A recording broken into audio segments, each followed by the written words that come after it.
इसके बाद अब जानेंगे आप संधि। संधि तो हो गया वर्णों के मेल को, लेकिन एक शब्द आता है आपके सामने, विच्छेद। किसका विच्छेद? वर्णों को अलग करना क्या कहलाता है? विच्छेद कहलाता है। वर्णों को अलग करना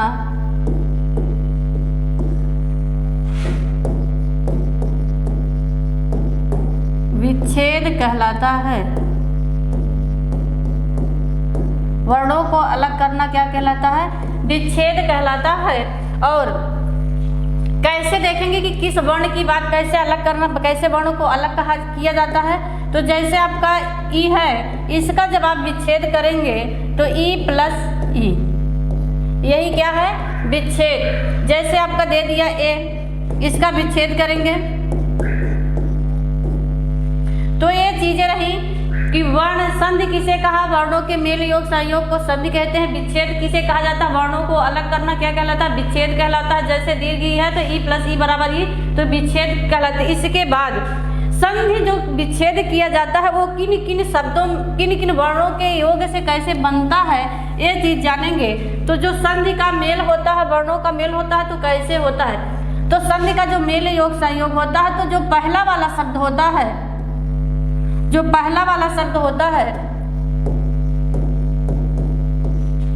पहला शब्द का अंतिम वर्ण और दूसरे शब्द का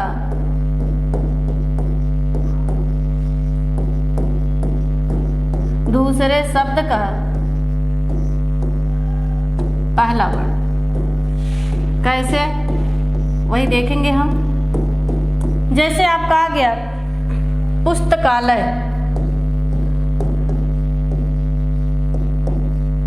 क्या है? पुस्तकालय। अब इस शब्द को हमें विच्छेद करना है।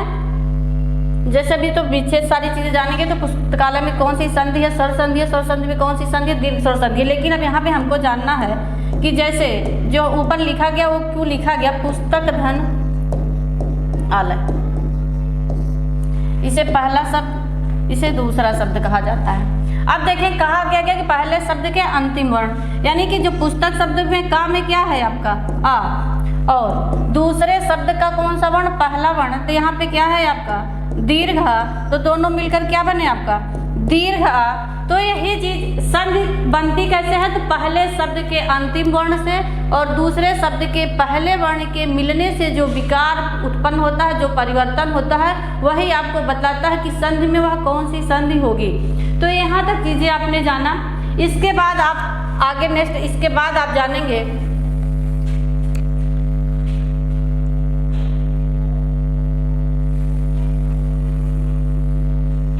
इसके बाद देखेंगे संधि का अर्थ क्या होता है, संधि के भेद कितने होते हैं।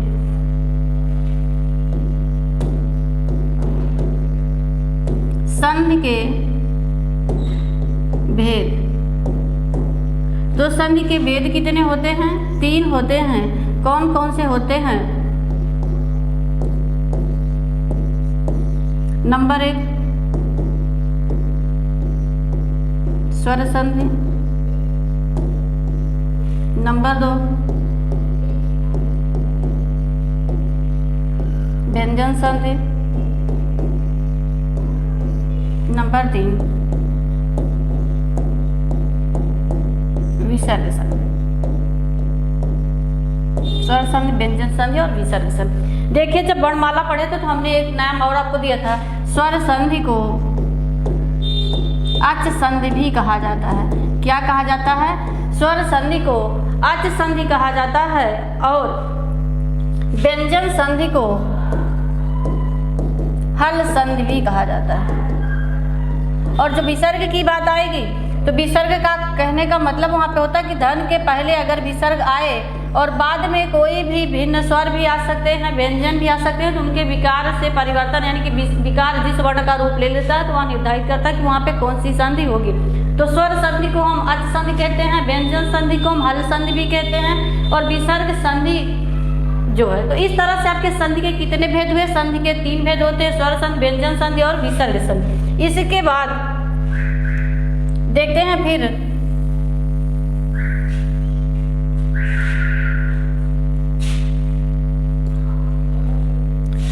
नेक्स्ट, इसके बाद अब हम जानेंगे सबसे पहले स्वर संधि के बारे में। स्वर संधि के कितने भेद होते हैं या स्वर संधि कहा किसे जाता है? स्वर संधि। स्वर संधि कहने का मतलब कि स्वर संधि जो 11 स्वर हैं उनके सजाती कोई भी धन के पहले स्वर आए या धन के बाद कोई भी स्वर आए, समान स्वर या आज सजाती स्वर या विजातीय स्वर, कोई भी स्वर के मिलने से, यानी कि धन के पहले भी स्वर हो और धन के बाद भी स्वर हो, ये जरूरी नहीं है कि समान ही स्वर हो, अलग अलग भी हो, तो उसे हम क्या कहते हैं? स्वर संधि कहते हैं। तो इसीलिए स्वर संधि को अच संधि भी कहा जाता है। अब यहाँ पे हम जानेंगे कि जो स्वर होते हैं, स्वर संधि जो होते हैं 11 वर्ण जो आपके हैं, उसी के बारे में हमको चीजें जानना है। देखेंगे स्वर संधि। इसके बाद आपने जाना स्वर संधि कहते हैं किसे हैं? 2 समान स्वर संधि, धन के पहले या धन के वर्ण बाद कोई भी वर्ण आए स्वर, तो उसे हम स्वर संधि कहते हैं। स्वर संधि के भेद कितने होते हैं? तो स्वर संधि के 5 भेद होते हैं। कितने भेद होते हैं? 5 भेद होते हैं। कौन कौन से होते हैं वही हम देखेंगे। नंबर 1 दीर्घ स्वर संधि,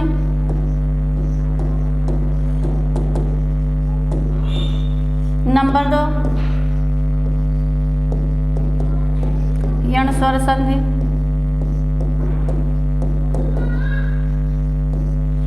नंबर 3 गुण स्वर संधि, नंबर 4 वृद्धि स्वर संधि, नंबर 5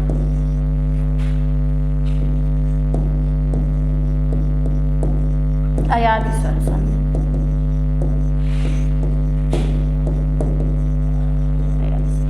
अब देखिए यहाँ पर कभी संस्कृत में जो सूत्र के आधार पर पाणिनि के जो 14 माहेश्वर सूत्र, उस माहेश्वर सूत्र के नाम से इनका कैसे कैसे नाम पड़ा है। तो इसे कहते हैं दीर्घ स्वर संधि का अका सवर्णे दीर्घ। दूसरा है इको यड़च। तीसरा है गुण संधि का आद गुण, इसका है वृद्धि रेचि, इसका है यचो आय अब आय आपका आव। देखिए याद भी करने की जरूरत नहीं, क्योंकि जो संस्कृत के सूत्र के आधार पर बने सारे शब्द के नाम आपको दिखाई देता है। दीर्घ इसमें भी है, दीर्घ इसमें भी है, यड़ इसमें भी है, यड़ यहाँ पर भी है, गुण यहाँ पर है, गुण यहाँ पर भी है, वृद्धि यहाँ पर है तो वृद्धि यहाँ पर भी है, अयाद यहाँ पर है तो आय आव आपका दिख गया। अगर सूत्र भी पूछ लिया दे दिया जाए अका सवर्णे दीर्घा संधि का क्या सूत्र कौन सा है, तो स्वर संधि का है कि दीर्घ स्वर संधि का है, यड़ संधि का, गुण संधि का, वृद्धि संधि का, तो आप वहाँ पे क्लियर कर सकते हैं। आपको याद नहीं है तो भी आप देख सकते हैं, तो नाम सारे उसमें व्यवस्थित होते हैं। अब चीज़ों को यहाँ पे हमें जानना है, जो चीज़ें नहीं उसमें हमें ये देखना है कि जो अका सवर्णे दीर्घा इसे कहा कैसे आया। जो पाणिनि का सूत्र है माहेश्वर सूत्र, जिसकी संख्या कितनी है 14 है, उस 14 सूत्रों में हमें 4-5 सूत्र को जानना है। अगर उसको हम जान गए तो हमें संधि में कभी भी कोई समस्या नहीं होगी। दूसरी चीज़ आप लोगों ने दूसरी चीज़ से पहले इसी को पहले हम जानते हैं, क्योंकि अगर ये जान गए तो संधि विच्छेद करना, शब्द बनाना, तोड़ना, कौन सी संधि है आपका भविष्य में कभी भी गलत नहीं होगा। क्योंकि देखिए अच्छे अक कहा, एक आया कहाँ से, एक आया कहाँ से, यड़ कहाँ से आया, अज कहाँ से आया, इसका मतलब क्या होता है, आज का मतलब क्या होता है, वृद्धि का मतलब क्या होता है, यच एच का मतलब क्या होता है, वही चीज़ जानना है। तो जो पाणिनि का माहेश्वर सूत्र है उस पहले माहेश्वर सूत्र में हम देखेंगे जो क्रम आता है आ ई उ। दूसरा है रील री कर। तीसरा है ए ओ। चौथा है आय औ च। पांचवा है वरट और छठवां है आपका। अब देखिए आपको नाम, सबसे पहले अक, ये जो चीज अक यहाँ पे आया कहाँ से? तो अक का जो वर्ण है देखेंगे कि ए अक यहाँ से पहला वर्ण और यहाँ से अंतिम वाला वर्ण लेने, यानी कि कहने का मतलब है कि अक अकह सवर्णे। अकह सवर्णे का मतलब होता है कि अक प्रत्याहार, इसे प्रत्याहार बनाया जाता है। 42 प्रत्याहार बनते हैं इस 14 महर्षि सूत्र से। तो अक प्रत्याहार के अंतर्गत कौन कौन सा वर्ण आया? आ ई उ री और री। तो ये कहा गया कि इस अक प्रत्याहार के अंतर्गत जो वर्ण आते हैं सवर्ण, इनके समान, सवर्ण का मतलब होता है समान, या इसे सजातीय वर्ण आते हैं और उनके मिलने से जो परिवर्तन होता है अका सवर्ण, यानी कि समान वर्ण अगर मिल गए तो क्या होंगे? दीर्घ होंगे। तो वही कहने का मतलब है कि अका सवर्णे दीर्घ। अक प्रत्याहार के अंतर्गत जो समान वर्ण आते हैं उनके मिलने से दीर्घ हो जाए, उसी को हम क्या कहते हैं? दीर्घ स्वर संधि कहते हैं। तो एक चीज आज जानिए कि अक प्रत्याहार के अंतर्गत कौन कौन सा, बस ये जब धन के पहले अक हो और धन के बाद अक हो, लेकिन कैसा अक हो? समान हो, तो वहां पर हो गया दीर्घ स्वर संधि। दूसरा आप यहीं पे जानेंगे एक चीज,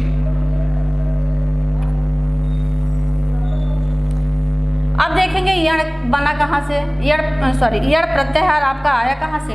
तो यण बनाने के लिए जो प्रत्याहार और जो हलंत लगाए जाते हैं उच्चारण सुविधा के लिए होते हैं, ये वर्णमाला में गिने नहीं जाते। तो इसके बाद आप देखेंगे यण आया कहाँ से? यहाँ से आपका या और यहाँ का अड़ा लेके आपका बना। अब यण के अंतर्गत कौन कौन से वर्ण आते हैं? या, वा, रा और ला। तो या, वा, रा, ला। तो या, वा, रा, ला के बारे में बताया, रा और आपका ला। कहा कि इको यणज, इसके बाद इक भी है, यानी कि इक के बाद क्या आता है? अगर यण आता है तो इक है कहाँ पर? तो देखेंगे यहाँ पे आपका इक है और यहाँ का है। अब इसके अंतर्गत कौन कौन सा वर्ण आया? इक के अंतर्गत कौन कौन से वर्ण आए प्रत्याहार के? तो ई, उ, आपका री और आपका री।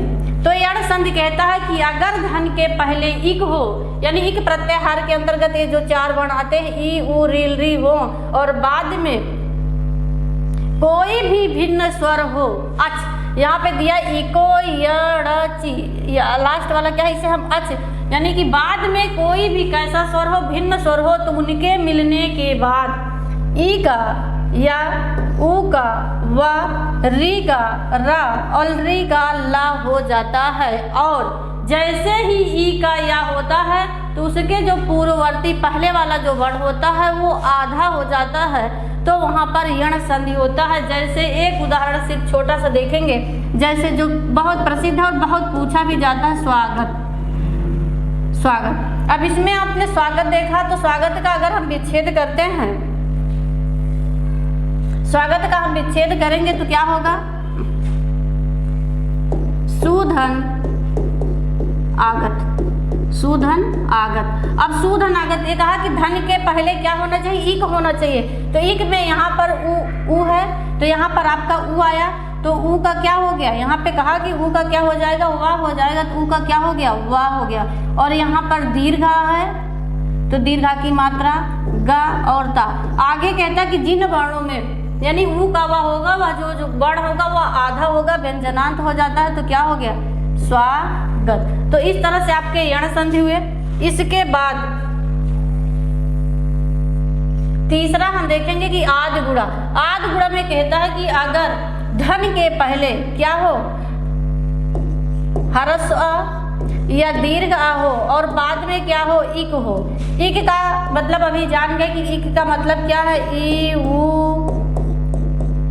री और आपका री, ये 4 वर्ण अगर आते हैं तो क्रमशः ई हो तो दीर्घ ई भी आ सकता है, ऊ है तो दीर्घ ऊ भी आ सकता है। री का हिंदी में दीर्घ नहीं होता, री का हिंदी में इसका प्रयोग नहीं होता है, ज़्यादातर संस्कृत संधि में प्रयोग होते हैं। तो ये कहता है कि क्रमशः ई का क्या हो जाता है, ए, ऊ का ओ, री का अर और री का अल हो जाता है। तो इस तरह से चीज़ें 3 चीज़ें आपने देखी। चौथा इसमें फिर देखेंगे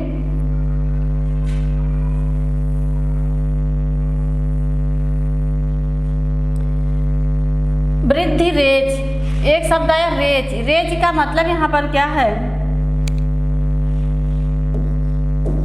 रेच का मतलब एच। अब एच आया कहाँ से, जिसे एच कहते हैं, प्रत्याहार ए और चा मिला करके आपका बना एच। और एच प्रत्याहार के अंतर्गत कौन कौन सा वर्ण आया, ए, ओ, आए और औ, ये 4 वर्ण आए। अब ये कहता है कि क्रमशः अगर धन के पहले क्या आए, समान स्वर आए, और समान स्वर में सिर्फ आपका 1 2 आ और आ आता है, और बाद में क्या आए, एच आए, तो क्रमशः ए आय का आय, ओ आओ का आओ हो जाता है। अभी और भी आसान तरीके से जानेंगे, ये नियम के तरीके से हम जान रहे हैं, जो कि कभी भी कोई भी शब्द आएगा तो आपको कठिनाई नहीं होगी उसे विच्छेद करने में। वृद्धि रेच हुआ। अब अयाज में भी कहता है क्या, एच। अब एच प्रत्यय के बारे में आपने जाना, एच प्रत्यय के बारे में जाना, फिर वही चीज़ कौन कौन से बनाते हैं। ये कहता है कि अगर एच धन के पहले आ जाए और बाद में कोई भिन्न स्वर आए, कोई भी भिन्न स्वर आए, तो वहाँ पर क्या होता है, अयाज होता है। क्योंकि ए का आय, ओ का आओ, आय का आय और आओ का आओ हो जाता है। एक क्रमशः होता है किसमें, अयादि शब्द। अब सबसे सरल एक वैसे ही आधार पे हम जानेंगे चीज़ों को कि कैसे पहचाना जाएगा, अगर शब्द आ जाता है तो कैसे हम जानेंगे कि इसमें कौन सी संधि है। देखेंगे कहा जाता है दीर्घ स्वर संधि जो होता है, दीर्घ स्वर संधि में क्या होता है, जो समान सजातीय वर्ण मिलने के बाद अकह सवर्ण है, अक प्रत्याहार के अंतर्गत जो वर्ण आते हैं उनके सवर्ण समान स्वरवर्ण मिल करके क्या हो जाते हैं, दीर्घ हो जाते हैं। तो दीर्घ स्वर संधि में जो आपके वर्ण आए, आ, ई, ऊ और आपका री और ली, तो इनके दीर्घ 2 होते हैं, री का भी होता है। तो आ का क्या होगा, दीर्घ, ई का दीर्घ क्या होगा, ऐसी मात्राएं लगेंगी, ऊ का दीर्घ क्या होगा, ऐसे होगा, री में ऐसे 2 बार लगता है, री का नहीं होता। अब कहता है कि अगर किसी भी शब्द के बीच में दीर्घ आ की मात्रा, दीर्घ ई की मात्रा, दीर्घ ऊ की मात्रा और री की मात्रा दिख जाए तो वहाँ पर दीर्घ स्वर संधि होता है। ये शब्द में सिर्फ लागू होगा, आप शब्द देख के पहचान सकते हैं। जैसे दे दिया गया विद्यालय, जैसे दे दिया गया विद्यालय, इसके बाद दे दिया, एक साथ सब लिख देते, इसके बाद आपको बताते कपीस, भानुदय और पितृ। देखिए अब कहा गया कि पहचानने का सिर्फ शब्द देख के आप पहचानेंगे कैसे। देखिए बीच में क्या है, दीर्घ आ की मात्रा दिखी, बीच में तोड़ेंगे तो विद्या धन आलय, धन के पहले और धन के बाद समान वर्ण आएगा, कुल मिलाकर विद्यालय। यानी कि बीच में अगर दीर्घ आ की मात्रा दिख गई, कपीस में भी दीर्घ ई की मात्रा दिख गई, इसका विच्छेद होगा कपिधन ईश। क्या होगा, कपिधन ईश। भानुदय में भी दीर्घ ऊ की मात्रा दिख गई, इसका विच्छेद क्या होगा, भानुधन उदय। इसके बाद पितृऋण का है, विच्छेद करेंगे पितृधन ऋण। तो आप ये देखें कि इसके बीच में तो सीधी सी अगर शब्द में पूछ ले तो ये चीज ध्यान में रखना है कि बीच में अगर दीर्घ आ की मात्रा, बीच में दीर्घ ई की मात्रा, बीच में दीर्घ ऊ की मात्रा और बीच में अगर री की मात्रा दिख जाए तो वहां पर कुल मिलाकर के दीर्घ संधि होगा। इसके बाद नियम के आधार पर विच्छेद करके भी बताएंगे। इसके बाद आते हैं गुण यण संधि में।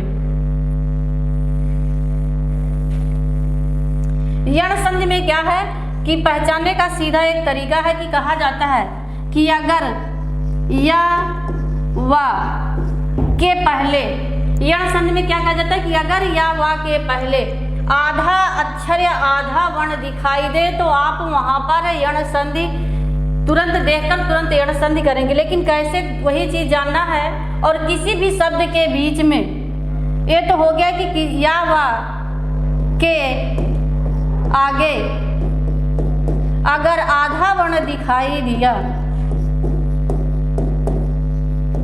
आधा वर्ण दिखाई दिया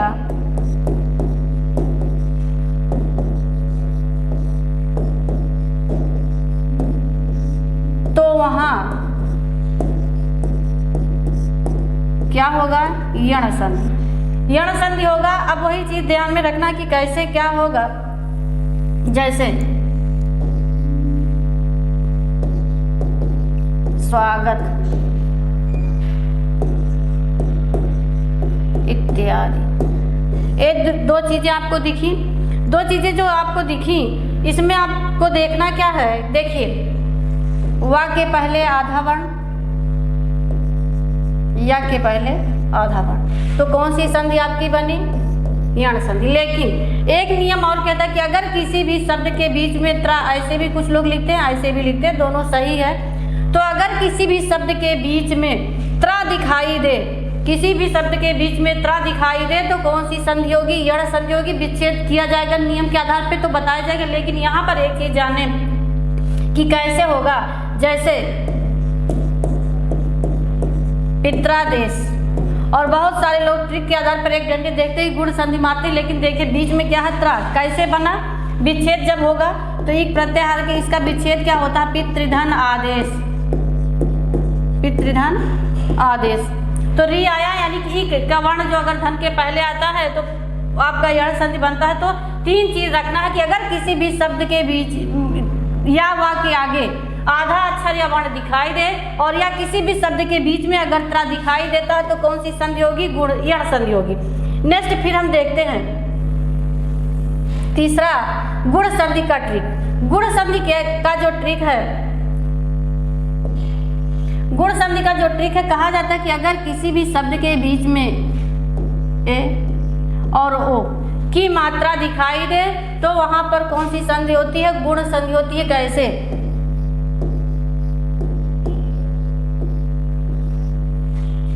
रमेश, तो रमेश, दिनेश, राकेश, ये आपका क्या है? इसका उदाहरण है। किस शब्द का ये उदाहरण है? इस शब्द का उदाहरण। इसके बाद तीसरा जो आपका बनता है, इसमें गुण संधि का बन धन, तीसरा जो इसमें जो उदाहरण आपका है, इसके बाद ओ का, जो ओ का उदाहरण है, जैसे ओ के उदाहरण में हम जानेंगे, जो जैसे कोई उदाहरण एक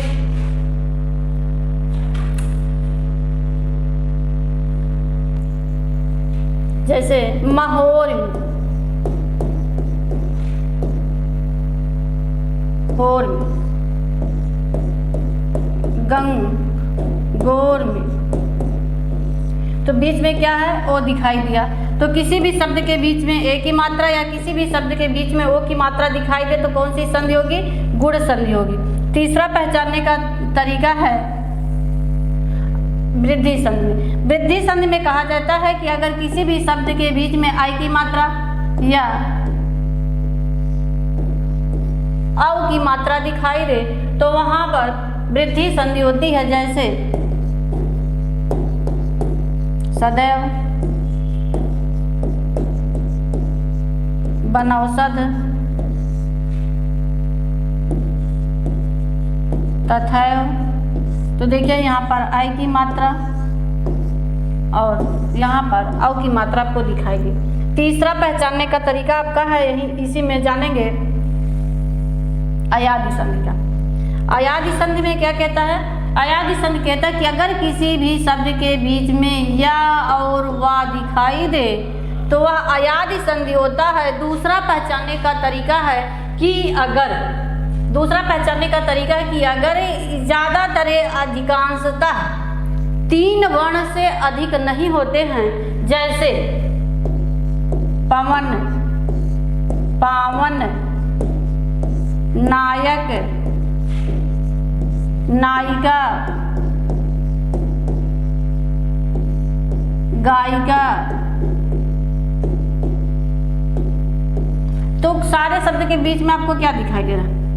या तो वाह, और मात्रा को छोड़ के आप देखेंगे तो 3 ही वर्ण हैं। तो कुल मिलाकर ये रहे आपके सबसे आसान तरीके से आपको जानने के लिए कि अयादी संधि। थोड़ी सी फिर देखेंगे इसके बाद। इसी में आपने देखा दीर्घ संधि।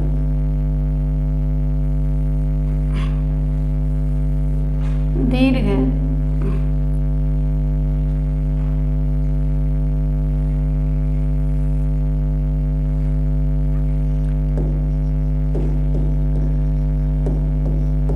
दीर्घ स्वर संधि कैसे पहचानेंगे?